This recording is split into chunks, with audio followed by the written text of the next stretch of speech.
Hello friends, how are you doing today?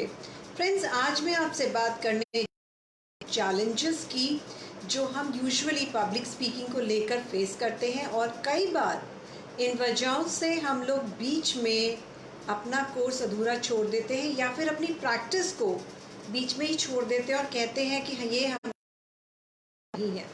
Friends, आज मैं अपनी क्लास के अंदर एक स्टूडेंट ने जो एक काफ़ी ईयर्स ऑफ एक्सपीरियंस है उनको, is around in 42 years old, ये चैलेंज उन्होंने मेरे साथ शेयर किया। उन्होंने बोला कि इस लॉकडाउन के पीरियड में मुझे टाइम तो मिलता है, ऐसा नहीं है कि मुझे अपनी स्किल्स पर काम करने के लिए टाइम नहीं मिलता। I can easily take out 2 to 3 hours every day और उससे भी ज़्यादा निकाल सकता हूँ, लेकिन मेरा चैलेंज ये है। और वो क्या चैलेंज था फ्रेंड्स? ही सेड कि मैं अपनी एक स्पीच पर काम करना शुरू करता हूँ जिसमें मुझे काफ़ी वक्त लग जाता है, जो मुझे अच्छा नहीं लगता, जिसकी वजह से मेरे को लगता है कि मैं थोड़ा पीछे रह गया हूँ सबसे, and it is taking a lot of time and वो मुझे चीज़ पसंद नहीं आती खुद के बारे में। तो फ्रेंड्स, इसका जो आंसर मैंने आपके साथ मैंने शेयर किया वो आज मैं आपके साथ शेयर करूँगी। मैं आपको 2 एग्जांपल्स आज दूंगी, लाइफ एग्जांपल्स हैं जो मेरे स्टूडेंट्स के साथ मेरे एक्सपीरियंसेस हुए हैं और उन्होंने कैसे इस चैलेंज को पार करके वो बहुत ही अच्छे स्पीकर्स बन गए हैं। एग्जाम्पल नंबर 1 फ्रेंड्स, मेरे एक स्टूडेंट हैं और वो अकाउंट्स डिपार्टमेंट में काम कर इंग्लिश सीखना मेरे पास शुरू किया। तब वो आए और उनका सिमिलर चैलेंज था। मैंने जैसे जैसे उनको गाइड किया उन्होंने वैसे वैसे करना स्टार्ट किया। शुरुआत में उन्हें जो भी कोई असाइनमेंट देती थी उसे करने में उन्हें कम से कम 3 घंटे लग जाते थे। मतलब एक छोटी सी स्पीच प्रिपेयर करनी है या फिर एक छोटी सी टॉक भी प्रिपेयर करनी है तो उसे करने में भी उनको 3 घंटे लग जाते थे फ्रेंड्स। उसके बाद क्या हुआ, वो लगातार प्रैक्टिस करते रहे। मैंने उन्हें कहा कि आप नोट कीजिए डेट वाइज एवरी डे के अकॉर्डिंगली कि आज आपको 3 घंटे लगे हैं, नेक्स्ट डे आपको कितना लगे, फिर नेक्स्ट डे कितना लगेगा। धीरे धीरे करते हुए फ्रेंड्स उन्होंने इस डेटा को नोट डाउन किया। तो 3 आवर्स से उनका आया 2 hours 45 minutes, फिर आया धीरे धीरे 2 hour 30 minutes, फिर 2 hours 25 minutes, 2 hours 20 minutes, और इस तरह से करते करते फ्रेंड्स वो रोज़ का डेटा जो कलेक्ट कर रहे थे उस डेटा के बेसिस पर उनका 2 महीने में 30 मिनट्स आ गया फ्रेंड्स। मतलब हमारे पास कैपेबिलिटी तो है लेकिन हमें अपने आप के साथ पेशेंट रहना पड़ेगा। अब आप इस तरह से सोचिए इस बात को कि हम कोई भी नया प्रोजेक्ट स्टार्ट करते हैं अपने ऑफिस में तो उसकी जानकारी लेने में, उसकी इन्फॉर्मेशन लेने में हमें वक्त लगता है और टीम को भी उसके साथ सेटल होने में टाइम लगता है। कोई भी नया प्रोजेक्ट आता है, कोई भी नई स्किल होती है, उसको प्रैक्टिस में लाने में, उसमें एफिशिएंट इफेक्टिव बनने में, उसको अपनी स्किल बनाने में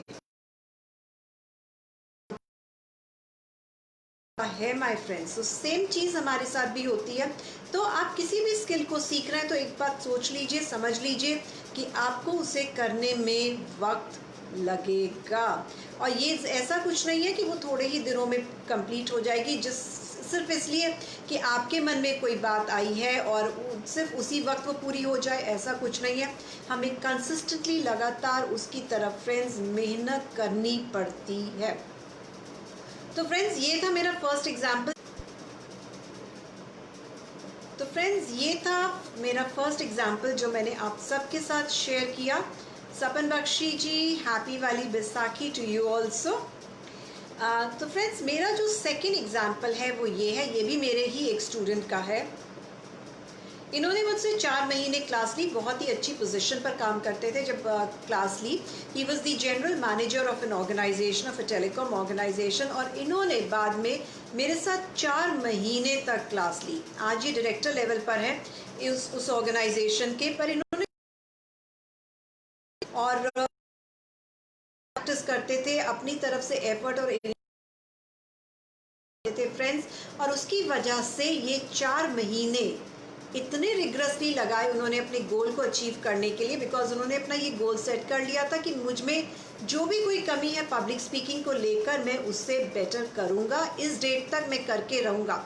ये जो मैं बात बता रही हूँ friends, it is of December 2012, because उन्होंने अपना गोल सेट किया था कि मैं 31 दिसंबर 2012 तक अपने इस गोल को अचीव कर लूँगा। जब उन्होंने मुझे अप्रोच किया तो काफ़ी सारे चैलेंजेस थे पब्लिक स्पीकिंग को लेकर, जो हम लोगों ने मिलकर सॉल्व किए। वो क्लासेस लेते थे रेगुलरली, और क्लासेस लेने के बाद 4 महीने बाद आप जानते हैं उन्होंने मुझसे क्या कहा?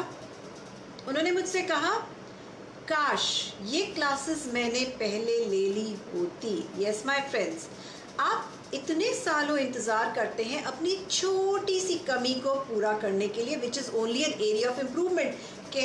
देखा जाए तो वो कमी भी नहीं है, it is just an area of improvement. तो उसकी कमी इम्प्रूवमेंट पे वर्क करने के लिए हम इतना बिता देते और उस पर काम कर नहीं इम्बाइब कर पाते। अगर कुछ टाइम लग कर रेगुलरली करके हम अपनी उस